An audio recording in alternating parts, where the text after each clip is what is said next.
Rahim. Lastu khairu minkum wa lastu bi ahsana minkum. Uhayyikum tahiyatan islamiyatan, tahiyatan li ahlil jannah wa tahiyatan min qalbin amiqin bihubbikum. Assalamu alaikum warahmatullahi wabarakatuh. Alhamdulillahi rabbil alamin. Al-qail fi muhkami tanzil yarfa'illahu allazina amanu minkum wallazina utul ilma darajat. Assalatu wassalam daimaini mutalazimaini ala habibina Mustafa Muhammadin sallallahu alaihi wasallam. Al-qail fi hadisihi syarif ma yudilla bi khairil faqihu fid din wa qala aidan li Ibnu Abbas Allahumma faqihu fid din wa 'allimhu at-ta'wil. Pertama-tama marilah kita senantiasa mengucapkan rasa puji serta syukur kita kepada Allah Subhanahu wa taala, karena atas berkat nikmat dan karunia-Nya lah sehingga pada malam hari yang berbahagia ini kita dapat berkumpul bersama-sama di rumah Allah ini, di masjid Allah ini, selain untuk melaksanakan ibadah salat maghrib dan insyaallah salat isya secara berjamaah, dan insyaallah diiringi juga dengan dalam rangka menuntut ilmu. Ya. Ini merupakan salah satu anugerah dan karunia terbesar yang pernah Allah berikan kepada kita selaku hambanya. Ya. Jadi Syekh Abdurrahman Ibnu Nasir As-Sa'di pernah berkata di dalam bait syairnya, "Ya'lam hudita anna afdhalal minan ilmun yuzilu syakka anka wad daron." Jadi ketahuilah bahwasanya anna afdhalal minan, yang paling utama, yang paling bagus, yang paling senikmat-nikmatnya, ya, yang anugerah yang terbesar yang pernah Allah berikan kepada hambanya adalah ilmu, ya. Yang mana ilmu tadi dia dapat yuzilu syakka, menghilangkan keraguan, dan juga ad-daran, yaitu kotoran. Jadi salah satu fungsi utama kita dalam rangka menuntut ilmu itu adalah dalam rangka untuk menghilangkan, untuk menghapuskan segala macam keraguan, yaitu yang dimaksudkan di sini adalah syubhat, dan kotoran adalah syahwat. Itu salah satu fungsi kita dalam rangka menuntut ilmu. Akan tetapi ketahuilah hadirin sekalian rahimakumullah, agar kita dapat menghilangkan itu semua, jadi hendaklah ketika kita datang ke majelis ilmu ini, langkah yang pertama kali yang harus kita lakukan sebagai penuntut ilmu adalah ikhlaskan niat kita dulu, Pak. Ya. Ikhlaskan niat kita ini, ya, semata-mata karena Allah Subhanahu wa taala. Jadi kita menuntut ilmu ke rumah Allah ini, ke mana saja tempatnya, dalam rangka menuntut ilmu kita ikhlaskan niat semata-mata untuk menuntut untuk apa? Ikhlaskan karena Allah Subhanahu wa taala. Perbaiki dulu niatnya. Mungkin di sini ada yang datang ke majelis ilmu di sini, itu niatnya untuk apa? Agar dibilang orang jadi alim, ya kan? Jadi Syekhul Islam, jadi mufti, jadi mujtahid. Ini salah niat, udah dari awal udah salah. Atau mungkin dia datang ke majelis ilmu niatnya untuk apa? Untuk membodohi orang bodoh, atau mengajak orang untuk berdebat. Ini juga salah niatnya. Jadi niat kita pertama kali itu ridho, mencari ridhonya Allah Subhanahu wa taala, dan yang kedua mengangkat kebodohan kita, raf'ul jahli, mengangkat kebodohan baik itu nanti diri kita sendiri maupun di orang lain. Ya ayyuhalladzina amanu qu anfusakum, jagalah diri kalian, wa ahlikum nar, ya, dan keluargamu dari neraka. Seperti itu. Dan kalau kita dapati adatul ulama, adatnya atau kebiasaan para ulama ketika menulis sebuah risalah, itu biasanya mereka mulai dengan hadis sunniyah, innamal a'malu binniyah, ya. Jadi seperti misalnya Imam Al-Bukhari di dalam kitab sahihnya, Imam An-Nawawi di dalam kitabnya dalam kitabnya Arba'in Nawawi, dan dalam kitabnya Riyadhus Shalihin, dan begitu juga Imam Al-Maqdisi di dalam kitabnya Umdatul Ahkam.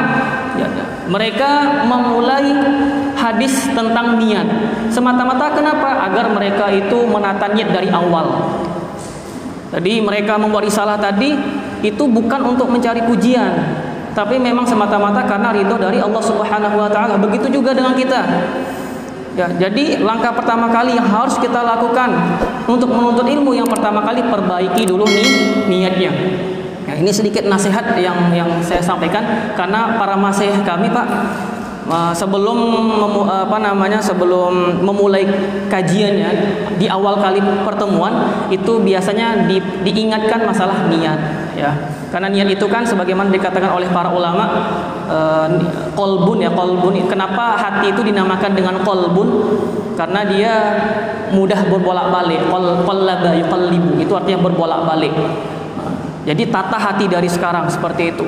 Dan Ibnu Ruslan di dalam bait syairnya pernah berkata, fasahihin niyata qabla al-amali waqti biha maqrunatan fil awwali wa in tadum hatta balagta akhirah fustasawabaka milan fil akhirah. Itu muqaddimahnya dari Ibnu Ruslan di dalam bait syair Zubatnya yang berkata demikian, fasahihin niyata qabla al-amali, perbaiki niat dulu sebelum kita beramal, ya kan? Waqti biha maqrunatan fil awwali, datangkan niat di awal kali, di awal amal tadi. Wa in tadum hatta balagta akhirah, kalau kita langgengkan, kita teruskan niat tadi sampai akhir, ustasawabaka milan fil akhirah, maka kita akan mendapatkan as-sawab, pahala, ganjaran, ya, fil akhirah, di akhirat nanti. Wan niyatu wal qawlu summal amalu bi ghairi rizqin sunnatun la tuqbalu. Nah, ini bagus sekali nih syairnya nih. Wan niyatu wal qawlu summal amalu, niat, perkataan dan perbuatan bi ghairi rizqin sunnatun la tuqbalu, tidak sesuai dengan sunnah, ya tidak akan diterima, la tuqbalu, ya. Man amila amalan laisa alaihi amruna fahuwa raddun. Lalu dilanjutkan lagi di bait syairnya itu, man lam yakun ya'lamu za falyas'ali man lam yajid mu'alliman falyarhali. Nah, seperti itu kurang lebih, ya. Man lam yakun ya'lamu, kalau tidak mengetahui, za falyas'ali, tanyakan, ya kan? Fas'alu ahla dzikri in kuntum la ta'lamun. Wa man lam yajid mu'alliman falyarhali, kalau tak dapat guru maka rehlalah, merantaulah, seperti itu. Ini sedikit nasihat yang kami sampaikan karena ini berhubung awal kali kita liqa seperti ini, halaqah majelis ilmu seperti ini, maka nasihat pertama kali yang saya sampaikan sebagaimana para masyayikh kami dulu ketika belajar di Sudan, awal yang pertama kali yang sering kami dengarkan ketika di awal kali yaitu tentang niat, seperti itu. Dan insya Allah kita akan mengkaji salah satu kitab, ya, karangan ulama Asy-Syafi'iyah. Ini kalau kita nanti dalam sulam tangga belajar mazhab. Ini kan kita belajar fikih tapi khusus dalam mazhab Syafi'i, ya, dalam mazhab Syafi'i. Jadi nanti jangan sampai ada di pikiran kita, wah, kenapa belajar fikih ini? Nanti ujung-ujungnya ta'assub, ujung-ujungnya fanatik. Tidak seperti itu, Pak. Ya, tidak seperti itu. Ya, kalau kita lihat para ulama terdahulu, ya, siapapun beliau, itu coba lihat nanti di akhir namanya pasti nanti ada gelarnya, ada penisbatannya, Asy-Syafi'i, Al-Maliki, Al-Hambali, Al-Hanafi. Bahkan Ibnu Taimiyah pun sekalipun, yang kita katakan beliau dikatakan oleh para ulama sekarang sebagai mujtahid mutlak, di awal masa beliau belajar, ya, di awal beliau belajar itu, beliau menekuni mazhab apa? Hambali. Mazhab Hambali beliau menekuni. Bahkan kalau kita lihat para ulama Hambali bahkan banyak menisbatkan Ibnu Taimiyah dengan penyebutan apa? Ibnu At-Taimiyah Al-Hambali. Gitu. Sekelas Imam An-Nawawi, penulis kitab Syarh Sahih Muslim, penulis kitab Al-Majmu' Syarh Muhadzab, juga mempunyai mazhab. Apa mazhabnya? Asy-Syafi'i. Ibnu Hajar Asqalani, penulis kitab Fathul Bari, bayangkan, Fathul Bari Syarh Sahih Bukhari. Beliau juga mazhabnya apa? Asy-Syafi'i. Bahkan Syekh Muhammad Ibn Abdul Wahhab sekalipun, penulis kitab Ushul Tsalatsa, Qawaidul Arba', beliau juga bermazhab. Apa mazhabnya? Al-Hambali. Jadi kalau kita itu sudah dari awal anti dengan kata mazhab, kita itu belum dikatakan penuntut ilmu lah. Ya, sebagaimana yang dulu pernah saya sampaikan di awal ketika tabligh akbar itu, ya. Wa man ata lil ilmi la min babi kadzaka la yu'addu min tullabi. Yang mendatangi ilmu, barang siapa yang mendatangi ilmu tidak dalam pintunya, tidak dengan pintunya, kadzaka la yu'addu min tullabi, maka dia tidak akan dianggap sebagai penuntut ilmu. Dan adatnya para ulama terdahulu, mereka fokus dalam satu mazhab. Ya, fokus dalam satu mazhab. Apa tujuan kita fokus belajar dengan satu mazhab? Ya, kata para ulama, salah satu ulama yang bernama Dr. Faris atau Syekh Al-Faris, di dalam kitab Madkhalnya, Madkhal Fikih Syafi'i, pernah berkata, salah satu inti kenapa orang itu, penuntut ilmu itu fokus dengan satu mazhab, belajar dengan satu mazhab terlebih dahulu, biar apa? Karena belajar mazhab itu bukan ghoyah, ya, bukan tujuan, bukan inti. Ya, kita belajar mazhab itu cuman untuk wasilah saja. Wasilah kita, bukan ghoya, bukan tujuan akhir, tapi wasilah, perantara saja. Wasilah dalam apa? Ya, wasilah agar kita tadarruj fi thalabil ilmi. Tadarruj itu artinya apa? Step by step. Perlahan-lahan. Ya, mulai dari kecil dulu. Mulai dari masalah yang kecil terlebih dahulu. Ya, mengetahui usul mazhab di dalam mazhab tertentu, ya, usul mazhab, kaidah mazhab, dalil istidlal dalam setiap mazhab tadi bisa kita ketahui, sehingga setelah kita mengetahui, setelah kuat pondasi kita, sehingga kita mempunyai namanya malakah fiqhiyah. Ya, malakah fiqhiyah. Malakah fiqhiyah itu artinya kompetensi atau kemampuan seseorang dalam menguasai ilmu fikih. Ya, ini tidak akan didapati orang yang belajar dengan asal-asalan. Tidak akan didapati orang yang langsung buka kitab Al-Fiqhu Al-Islam wa Idlatuhu, punya Dr. Wabah Zuhaili, yang itu membahas langsung fikih muqaranah. Ya, tidak akan kita dapati. Mungkin kita akan mengetahui mazhab ini merojehkan ini, mazhab ini merojehkan ini, tapi kita tak tahu istilahnya bagaimana. Kita hanya mengetahui hukumnya halal menurut mazhab ini. Kita hanya mengetahui bahwasanya mazhab ini mengharamkan, sementara mazhab lain memakruhkan. Hanya seperti itu. Tapi kita tidak mengetahui usul mazhabnya kenapa seperti itu. Misalnya, contoh sederhananya, ketika kita dapati bahwasanya di dalam masalah mengusap kepala. Ya, dalam masalah mengusap kepala, kenapa terjadi perbedaan? Ya, di mazhab Maliki mengatakan bahwasanya mengusap kepala di sini maksudnya semua kepala ini, mengusap semuanya. Ya, kalau mazhab Syafi'i cuman diusap sebagian kepala. Rambutkah atau kepala? Rambut yang dimana dia masih dalam batasan koridor kepala. Kenapa terjadi perbedaan? Kalau kita bisa mengatakan ar-rajih, mazhab Maliki misalnya, yang rojih adalah pendapat Maliki, apa istidlalnya? Kita kan tidak akan mengetahui. Kenapa tidak akan mengetahui? Karena kita tidak mempunyai malakah fikih. Kita tidak mengetahui istidlalnya para fuqaha. Coba kita mengetahui secara tadarruj tadi. Oh, mazhab Syafi'i itu mengatakan mashun di situ maksud apa? Sebagian karena mereka mengartikan wamsahu bi ru'usikum. Ba di situ itu artinya litaba'id. Litaba'id apa arti taba'id itu? Apa arti taba'id itu? Separuh, sebagian, usap sebagian. Nah, nih. Nah, jadi itu mazhab Syafi'i. Kalau kita mengatakan mazhab Maliki, mereka mengatakan wamsahu bi ru'usikum, alba di situ itu maksudnya lilqul. Qul itu apa artinya? Semuanya. Jadi yang diusap itu apa? Semuanya. Semuanya. Itu bagaimana kita mengetahuinya? Dengan apa? Dengan tadi belajar dengan fikih mazhab. Dari hal yang kecil, masalah yang kecil, istidlalnya kita tahu, usulnya kita tahu, furu'nya kita tahu, nanti kita mempunyai yang namanya malakah fiqhiyah. Malakah fiqhiyah itu penting. Ya. Kompetensi seseorang dalam mengetahui ilmu fiqih, seperti itu. Ini kurang lebih sedikit inti pembahasan kenapa kita perlu konsentrasi untuk belajar di satu mazhab terlebih dahulu, seperti itu. Masalah muqaddimah ini, karena judul kita, tema kita pada pagi hari ini atau malam hari ini, yaitu tentang muqaddimah. Biasanya Pak, ibu-ibu sekalian dan penuntut ilmu yang di sini, biasanya syekh kami ketika memulai belajarnya, itu beliau akan memperkenalkan yang namanya mabadi asyarah. Mabadi asyarah. Permulaan masalah 10 10 pembukaan lah.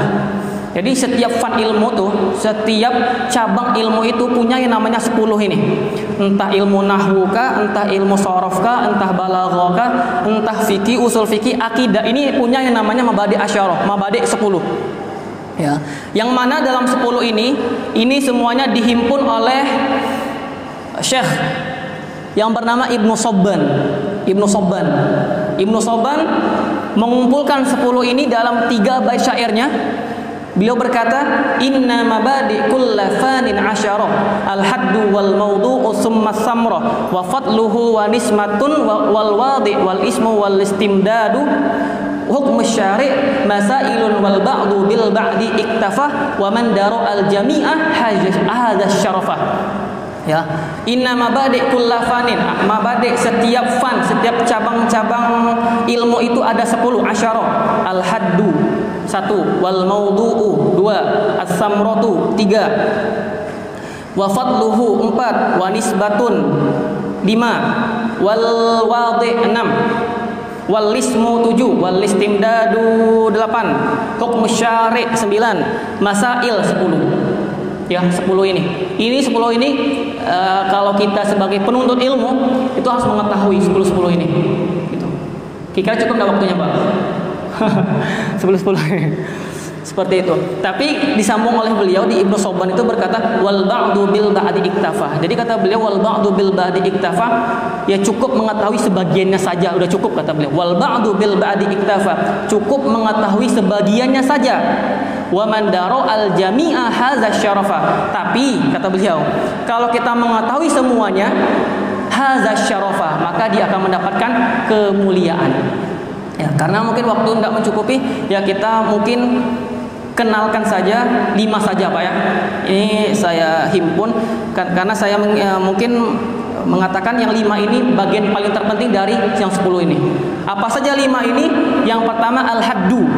Al-haddu, haddu itu artinya definisi. Jadi dalam setiap fan ilmu, dalam setiap cabang ilmu itu punya definisi masing-masing. Jadi dari definisi inilah kita akan mengetahui maksud dan tujuan kenapa kita belajar ilmu tersebut. Misalnya di dalam ilmu sorof, itu ilmu yang membahas masalah perubahan setiap kata, yang mana perubahan tadi itu mengandung makna. Misalnya doroba yadribu, itu ada makna sendiri. Doroba fi'il madhi, yadribu fi'il mudhari'. Ini ilmu saja Pak ya, wawasan saja. Nah, kalau ilmu nahwu itu ilmu yang membahas tentang apa? Ahwalu awakhiril kalimah, keadaan terakhir setiap kata. Kenapa bisa doroba zaidun, dorobtu zaidan, marartu bi zaidin? Kenapa zaidun, zaidin, zaidun, zaidin, zaidan? Nah, ini akan dipelajari di ilmu nahwu. Fikih pun juga ada definisinya. Nah, ini telah didefinisikan oleh para ulama fuqaha. Salah satunya Imam As-Subki. Imam As-Subki itu salah satu ulama Asy-Syafi'iyah. Ya, Imam As-Subki. Beliau mengatakan bahwasanya ilmu fikih itu adalah al-ilmu bil ahkami asy-syar'iyyati al-amaliyati al-muktasab min adillatiha at-tafsiliyah. Nah, itu definisi dari ilmu fikih. Ya. Jadi kata beliau Imam As-Subki mengatakan al-ilmu bil ahkami asy-syar'iyyati, ilmu yang mengkaji atau yang membahas tentang ahkam-ahkam hukum-hukum syar'iyyah, ya, al-amaliyah, perbuatan, al-muktasab, yang mana ilmu tadi itu dicari min adillatiha at-tafsiliyah, dicari dari dalil-dalil yang sifat dalilnya adalah komprehensif atau terperinci. Adillatiha at-tafsiliyah, sifat dalilnya adalah komprehensif. Ya. Jadi ketika kita mengatakan wah ini al-ilmu, ya al-ilmu, maksud ilmu di sini itu bukan maksud ilmu yang telah didefinisikan oleh ulama usuliyah. Ya, bukan yang dimaksudkan ilmu di sini adalah yang telah didefinisikan oleh ulama usuli. Ulama usuli mengatakan ilmu itu adalah ma'rifatus syai' ala ma huwa bihi fil waqi'. mengetahui sesuatu sesuai dengan kenyataannya. Misalnya ketika dikatakan apa ini? Ya ini buku tulis. Apa ini? Ini adalah buku. Apa ini? Ini adalah pulpen. Ini ilmu. Kenapa ilmu? Karena kita mengetahui sesuai dengan hakikatnya. Ya. Kalau kita mengatakan demikian, berarti nanti fikih itu tidak akan pernah salah. Dalam artian ketika seseorang berijtihad, maka dua kemungkinan, betul ya betul, salah ya salah. Tidak ada yang namanya itu toleransi. Ya, karena kita mendefinisikan fikih itu dengan ilmu, sesuatu yang pasti, yang diyakini kebenarannya. Jadi kalau ada yang berbeda pendapat, dua kemungkinan, satu berpahala, satu berdosa. Tapi kan padahal tidak. Ya kan? Rasulullah bersabda, "Iza ijtahada al-hakim, iza asaba falahu ajrani wa iza akhta'a falahu khata'un wahidun."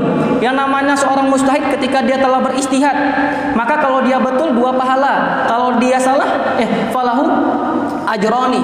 Kalau yang salah falahu ajrun wahidun, akan mendapatkan satu pahala. Berarti apa? Berarti kita mengatakan bahwasanya dia na'am ilmu. Tapi kata para ulama, maksud dari ilmu di sini adalah ghalabatuz dzan. Maksudnya, ghalabatuz dzan itu maksudnya perkiraan yang paling kuat, perkiraan yang paling dicendungkan oleh para fuqaha kita. Ketika tadi kita katakan bahwasanya Syafi'iyah mengatakan al-ba' di sini litabangit, mengusap kepala itu adalah separuhnya saja atau sebagian saja, berarti mereka itu cenderung kepada pendapat yang demikian karena mengartikan ba dengan litabangit. Ya. Ulama Malikiyah mengatakan bukan litabangit tapi lilqul, keseluruhan, wajib diusap semuanya dari bimuqaddam ra'sihi ila qafa, dari ubun-ubun sampai ke ini rambut yang belakang ini, yang di tengkuk ini. Berarti Indah Malikiyah mengatakan cenderung yang pendapat yang demikian. Jadi kita katakan dia ilmu secara definisinya, tapi secara makna hakikatnya, secara maknanya dia bukan ilmu, tapi ghalabatuz dzan. Ya, ghalabatuz dzan. Ghalabatuz dzan itu menurut ulama usuliyin itu derajatnya Pak dari 51 derajat 51% sampai 99%. Itu namanya dzan. Kalau syakkun itu 50%. Kalau waham 49 dari 1% sampai 49% itu waham. Nah, di sini katanya dzan, perkiraan yang terkuat seperti itu. Al ilmu bil ahkam. Ya, ilmu tentang hukum-hukum. Ya, di sini yang dibahas tentang hukum. Hukum apa? Hukum asy-syar'iyyah, hukum syariah.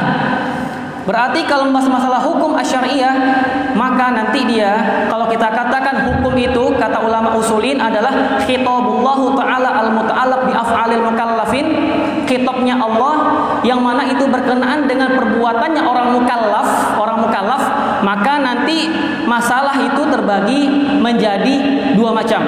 Ada namanya at-taklifiyah dan yang kedua ada al-wad'iyah. Ya. At-taklifiyah dan yang kedua ada al-wad'iyah.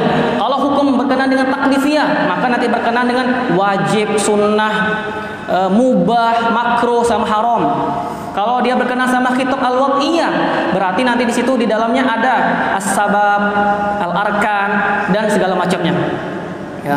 Al-ilmu bil ahkam asy-syar'iyyah al-amaliyah. Nah, di sini yang dijelaskan masalah hukum syariah yang berkenaan dengan amal, dengan perbuatan si mukallaf tadi, sholatnya itu kan perbuatan, al-amalnya, amaliyahnya, sholatnya, puasanya, toharonya, zakatnya, hajinya, ya kan? Ini amaliyahnya. Al-muktasab yang dicari. Jadi ilmu fikih itu ilmu yang dicari. Ya, dicari oleh siapa? Para mujtahidin, para mujtahid. Keluar dari pembahasan ilmu muktasab ini ialah ilmu Allah itu tak perlu dicari. Ya, pasti sudah seperti itu. Min adillatiha at-tafsila, dia dicari dengan dalil yang sifatnya komprehensif atau yang terperinci. Ya. Nanti di sini ada perbedaan antara fikih sama usul fikih. Ya, kalau fikih kita katakan dia dalilnya komprehensif, kalau usul fikih itu dalilnya masih bersifat umum, min adillatiha ijmaliyah. Dalilnya bersifat umum, itu ilmu usul fikih. Bagaimana perbedaannya dalil yang komprehensif dengan dalil yang umum tadi? Jadi kalau kita katakan misalnya sholat itu hukumnya wajib. Ya. Sholat itu hukumnya wajib. Bagaimana caranya kita mengetahui bahwasanya sholat itu hukumnya wajib? Dengan dalil qauluhu ta'ala wa aqimus sholah. Betul kan ya? Betul Ustaz Mukhtar? Betul kan ya? Wa aqimus sholah. Dirikanlah sholat.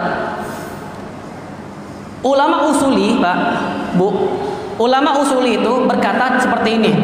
Aqimu itu fi'lu amrin, kata perintah dari aqama yuqimu. Aqimu, kata perintah.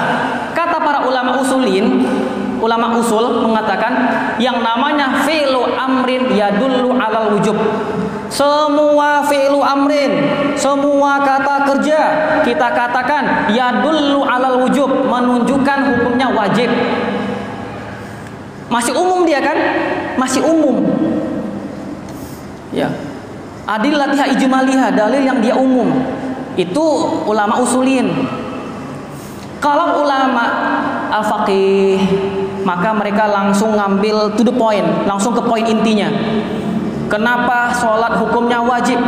Karena ada perintah Allah, aqimus sholah. Aqimus sholah. Ya, dirikanlah sholat. Ya, sholat di sini dikatakan wajib ialah sholat yang fardu, ya, yang 5 waktu sehari semalam. Nah, ini perbedaan antara dalil yang dia komprehensif dengan dalil yang ijmali. Ya, poneng-poneng tak apa-apa. Yang penting kita dapat maklumatnya, Pak, ya. Seperti itu. Itu al-haddu. Mabadi' yang kedua al-maudhu'. Maudhu' itu maksudnya adalah pembahasan. Ya, apa yang mau kita bahas dalam ilmu fikih ini? Apakah ilmu fikih itu membahas masalah tafsir?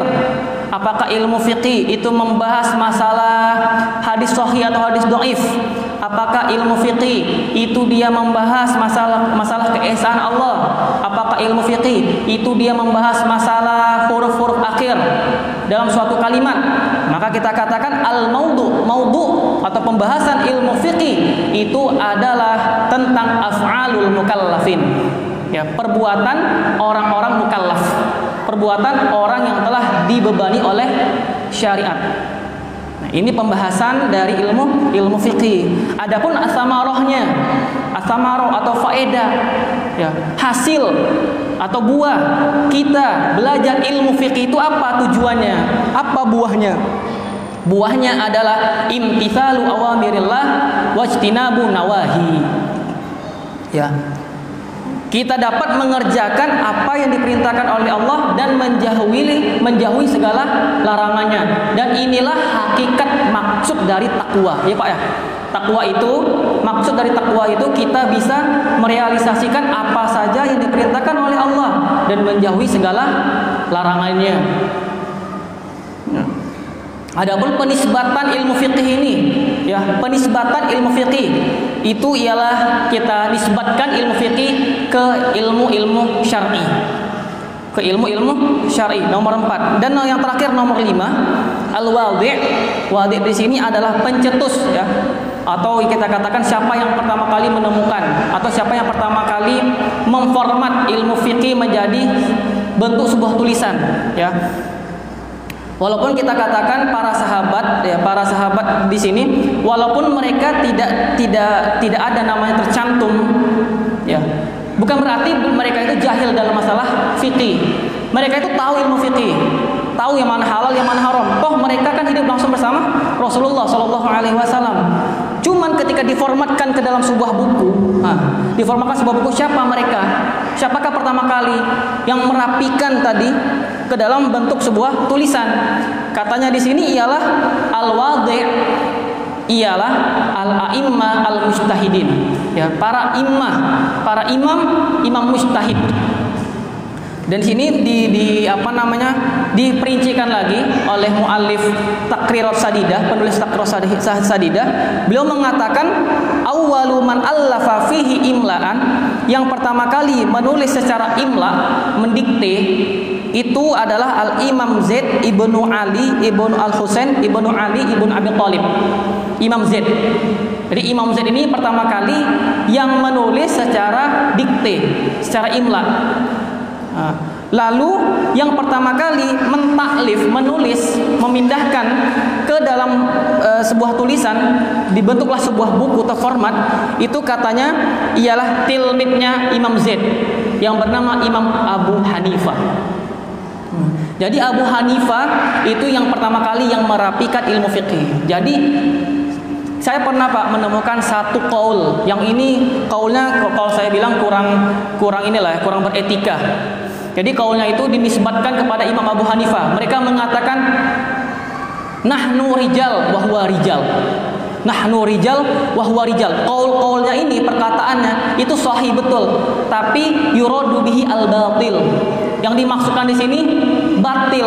Kenapa? Dia mau merendahkan, mau mencela ulama. Bahkan sekelas Imam Abu Hanifah pun dicela. Mereka mengatakan nahnu rijal wa huwa rijal. Ya, kita ini cuman kita ini manusia, dia pun juga manusia. Seakan-akan dia mengatakan, Imam Abu Hanifah itu siapa? Gitu maksudnya tuh. Bayangkan, Imam Abu Hanifah nih yang pertama kali seperti ini, yang memformat seperti ini, lalu dicela.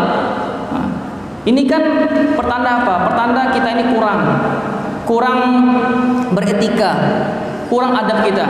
Apalagi yang masalahnya kalau baru sekali duduk, baru sekali belajar, langsung mencela Imam Abu Hanifah, langsung mencela Imam Syafi'i. Ini sangat-sangat kita katakan kurang beretika lah. Ulama pernah mengatakan seperti ini Pak, man kasura ilmuhu qalla inkaruhu. Ya, man kasura ilmuhu qalla inkaruhu. Kalaulah banyak ilmu tuh sedikit pengingkarannya. Jadi semakin kita nih banyak membaca, banyak ikut kajian, bukan hanya kajian ke satu syekh saja, bukan ke satu ustadz saja, ya kan? Lalu kita membaca kitab-kitab para ulama, maka dengan memperbanyak ilmu tadi, maka kata para ulama qalla inkaruhu, sedikitlah dia pengingkarannya. Maka mereka akan mengatakan, oh kayaknya dalil mereka seperti ini, ya kan?